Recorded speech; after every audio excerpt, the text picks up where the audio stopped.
Земля должна быть у хозяйства в собственности. Обязательно. Без нее дальше никуда. Землей в Нёбдинском хозяйстве Карткировского района всерьез начали заниматься после глобального обновления ферм. Много времени и денег ушло на оформление документов. 650 тысяч рублей потратили на выкуп паевых участков. Еще 150 на кадастровые работы. Пайщики отказались от своих паев в пользу администрации сельского поселения. И мы уже по льготной цене выкупили у администрации 89 паев в течение прошлого и начала этого года.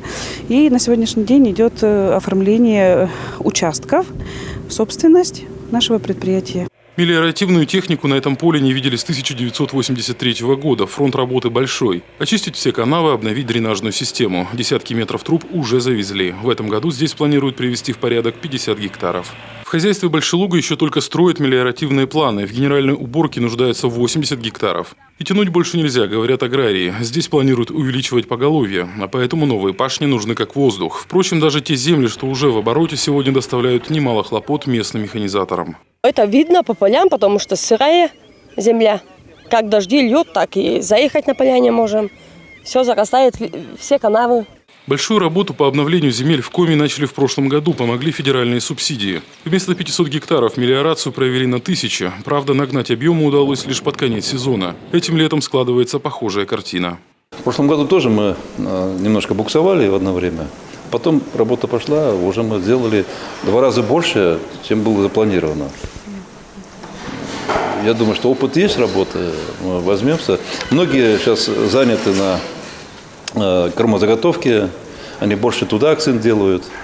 Меньше смотрят на мелиорацию, думают, мы там завершим кормозаготовку, потом займемся мелиоративными делами. Видимо, это тоже сказывается. В этом году на мелиорацию аграриям Коми выделили 29 миллионов рублей. Субсидия покроет 70% расходов. Но даже оставшиеся 30% по силам далеко не всем хозяйствам региона. Желание сегодня у хозяйств есть, но оно зависит не только от одного желания, оно зависит от самого финансового состояния хозяйств. И здесь я бы сказал, что отношение-то как раз хозяйств, желал бы лучше.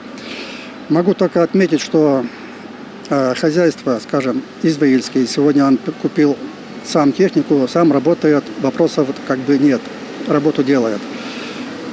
Хорошие отзывы, допустим, по Межаторскому хозяйству. Долгов нет, с подрядчиком рассчитывается, платит. Остальные хозяйства, с натягой. Сегодня в регионе работают 4 специализированные организации. Парк техники давно устарел. Есть проблемы с кадрами. Сами мелиораторы не раз выступали с инициативой субсидировать им покупку тех же экскаваторов. В противном случае агротехнической службе региона будет нелегко.